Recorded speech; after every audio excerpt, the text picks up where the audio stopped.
Salut les brasseurs et les brasseuses, bienvenue dans ce nouveau guide dédié aux levures. Aujourd'hui, on va s'intéresser au kveik.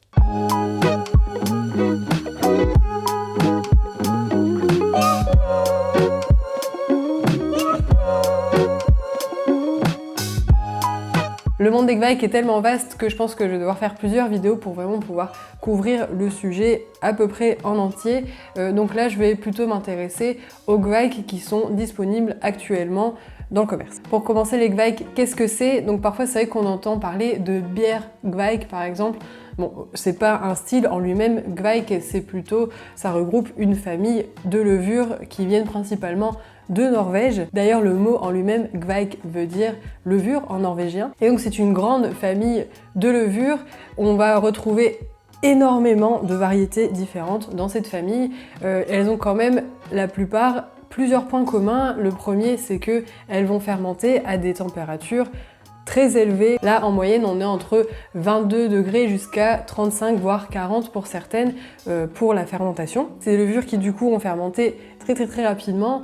En général, on est sur entre, on va dire, 3 et 4 jours pour terminer une fermentation. Bien sûr, dans tous les cas, il faut toujours vérifier sa densité finale avant de déclarer que la fermentation est réellement terminée. Et enfin, même fermenter à ces températures, qui sont pour la plupart des températures optimales pour ces levures, on va pas avoir de création de faux goût. Ce qu'on peut dire en général également sur ces levures, c'est que donc elles viennent principalement de Norvège. Ce sont des levures très résistantes, comme on peut le voir avec ces caractéristiques communes. Elles sont très robustes et elles se sont transmises de génération en génération dans principalement des farmhouses, donc des fermes norvégiennes.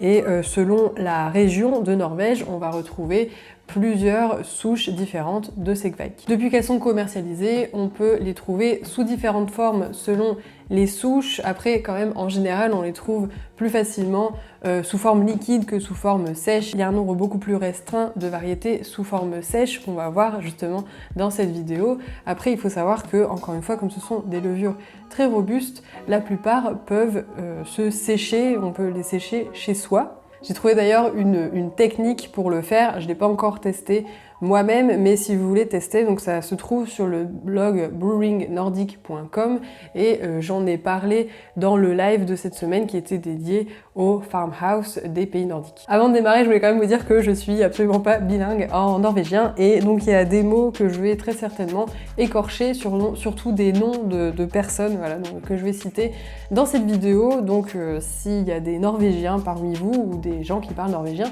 je vous prie de m'excuser et n'hésitez pas à me corriger au niveau de la prononciation dans les commentaires. Donc c'est parti, on va commencer avec la première levure qui est la Hornindal.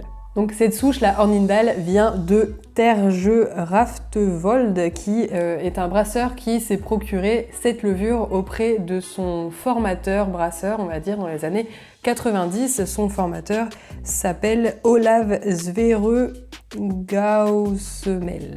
Et donc ce formateur, c'est un célèbre brasseur qui est situé dans la région d'Hornindal en Norvège, d'où le nom de cette levure, Hornindal.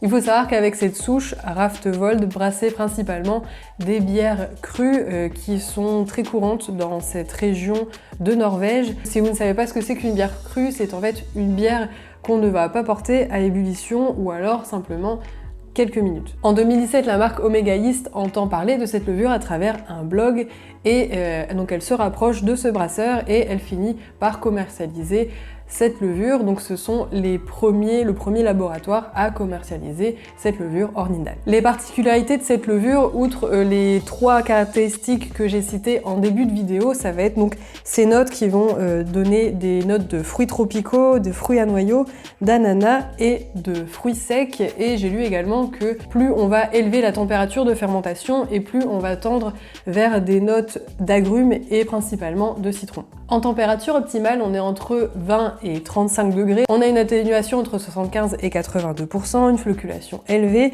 une incroyable tolérance à l'alcool qui va jusqu'à 16%, ce qui est quand même énorme. Cette levure, pour le moment, elle n'est disponible qu'en version liquide, même si, comme je vous le disais, on peut la sécher chez soi.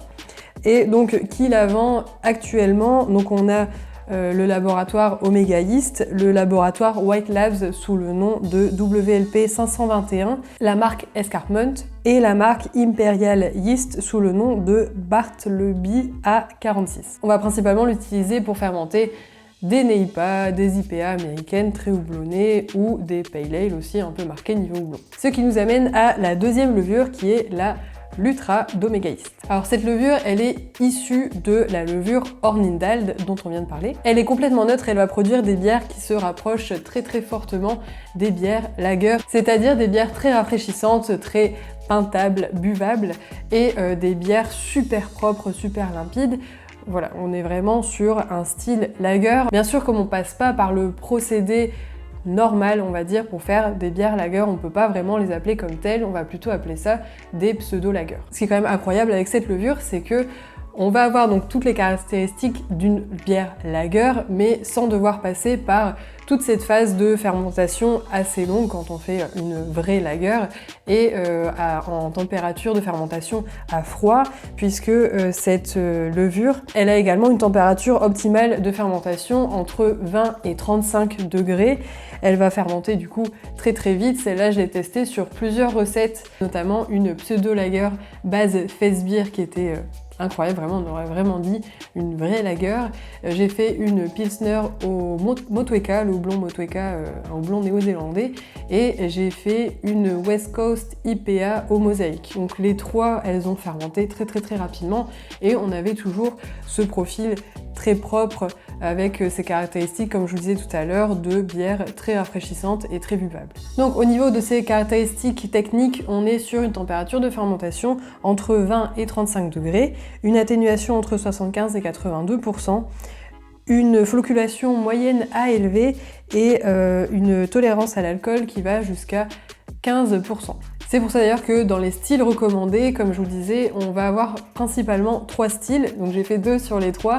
On va avoir la pseudo-lager, la West Coast IPA et même une Imperial Stout. Donc cette levure, elle est exclusive du laboratoire Omega Yeast et ce qui est super aussi, c'est qu'on va la retrouver sous les deux formes, c'est-à-dire autant en liquide que en sachet de levure sèche. Ensuite, on va s'intéresser à la souche SP qui est également originaire de la région de Hornindal. Elle vient de la ville de Grodås, toujours en Norvège. Cette levure, elle va principalement développer des notes de litchi, de poire et de fruits tropicaux. Et au niveau de ses caractéristiques, on est toujours sur une température d'entre 20 et 35 degrés, même si j'ai trouvé la précision qu'elle va être plus expressive au-dessus de 32 degrés. On a une atténuation entre 75 et 82%, une flocculation moyenne et une tolérance à l'alcool qui va aller jusqu'à 12%. Celle-ci, elle est disponible uniquement sous forme liquide chez Omega Yeast et les styles principaux qu'on va préconiser pour cette levure, c'est les IPA et les Pale Ale. Ensuite, on va s'intéresser à la levure Hothead. Donc cette levure, elle est issue de la souche Stranda dont on va parler un petit peu plus tard dans cette vidéo. Et elle va donner des notes de miel et de mangue bien mûres principalement. Et au niveau des caractéristiques techniques, elles sont quand même assez similaires par rapport à la levure SP. On a toujours une température optimale de fermentation située entre 20 et 35 degrés. Et j'ai vu selon certaines sources qu'on pouvait pousser jusqu'à 37 degrés. Une atténuation de 75 à 82%, une flocculation moyenne à élevée, une tolérance à l'alcool qui va là jusqu'à 11%. Et celle-ci, elle est donc, comme je vous disais, également disponible chez Omega Yeast sous forme liquide. Pour les styles recommandés, on va toujours être un peu sur ce style de bière houblonnée américain et ou anglais. Ensuite, on va s'intéresser à la levure Voss ou Sigmund. Cette levure, elle est originaire de la région de Voss en Norvège. C'est une souche qui a été obtenue dans les années 80 grâce à Sigmund Gjernes, d'où donc le double nom. Les notes que celle-ci va produire sont principalement des notes d'orange et d'agrumes et également d'écorce d'orange. J'ai déjà testé cette levure sur plusieurs brassins et effectivement j'ai retrouvé ces notes d'orange, mais j'ai également trouvé des notes de levure qui vont s'affiner et disparaître avec le temps. Donc pour la température optimale de fermentation, pour les souches d'Omega Yeast et de White Labs, on est entre 22 et 37 degrés. Pour Escarpment, on est entre 25 et 42 degrés. Pour l'allemand, on est entre 25 et 40 degrés avec une température optimale située entre 35 et 40 degrés. Et pour Mangrovi Jack, on est entre 20 et 40 degrés avec une température optimale située entre 30 et 40 degrés. Pour l'atténuation entre chaque marque, ça variait de 1% voire 2%, donc j'ai fait une moyenne, donc on est entre 75 et 83%. Pour la flocculation, elle va être très élevée pour Mangrovi Jack, l'allemand et Escarpment, moyenne à élevée pour White Labs et moyenne pour Omega Yeast. Là, ils sont tous d'accord pour la tolérance à l'alcool, on est sur 12% et cette levure, c'est cool parce qu'on peut la retrouver sous forme liquide chez Omega, donc comme je vous l'ai sous le nom de Voss, chez White Labs sous le nom de WLP 520 Sigmund, et chez Escarpment, donc également sous le nom de Voss, et on va également la retrouver sous forme sèche chez l'Allemand sous le nom de Voss également, et chez Mangrovi sous le nom de M12. Pour les styles préconisés avec cette levure, on va principalement faire des farmhouse norvégiennes, des pale ale et des IPA. Alors maintenant on va s'intéresser à la souche Opsaug. C'est une souche qui a été isolée à partir d'une culture détenue par Harald Opsaug, d'où le nom, et qui est un brasseur farmhouse situé à Stranda en Norvège. À l'origine, cette levure était principalement utilisée pour brasser le style Cornol, qui est une farmhouse crue, souvent avec du genièvre, et qui est principalement brassée dans le sud-ouest de la Norvège. Cette levure va développer des notes plutôt propres d'ananas, d'orange, de pêche et de fruits secs. Et au niveau de ses caractéristiques techniques, on est sur une température optimale de fermentation située entre 25 et 35 degrés, une atténuation située entre 69 et 80%, une flocculation moyenne à élevée et une tolérance à l'alcool entre 8 et 12%. Cette levure, pour le moment, on peut la retrouver uniquement chez White Labs sous forme liquide. Elle s'appelle WLP 518 ou Opsaug. Donc ensuite, on a la souche Stranda. Donc c'est une souche qui a été isolée par Stein Langlo de la ville de Stranda, qui est située à l'ouest de la Norvège, et elle est considérée comme l'une des Kveik les plus propres. Pour les notes qu'elle va développer, on est sur des fruits à noyaux, des fruits mûrs et de l'abricot. Et au niveau des caractéristiques techniques, on est sur une température de fermentation située entre 22 et 37 degrés, une atténuation entre 75 et 85%, une flocculation moyenne à élevée, une tolérance à l'alcool située entre 8 et 12%. Et celle-ci, actuellement, elle est également disponible uniquement sous forme liquide sous le nom de WLP 519. Pour les styles préconisés, là on va avoir un peu tous les styles, donc autant des IPA, des NEIPA, des porteurs, des stouts ou encore des brown ale. Ensuite on va s'intéresser à la EB Garden, qui est une souche originaire de la ville de Stordal, toujours en Norvège, et celle-ci, en tout cas dans la description que j'ai pu lire, elle est vraiment reconnue pour rehausser les notes tropicales des houblons et notamment de mangue et de goyave. D'ailleurs ça m'a fait un peu écho avec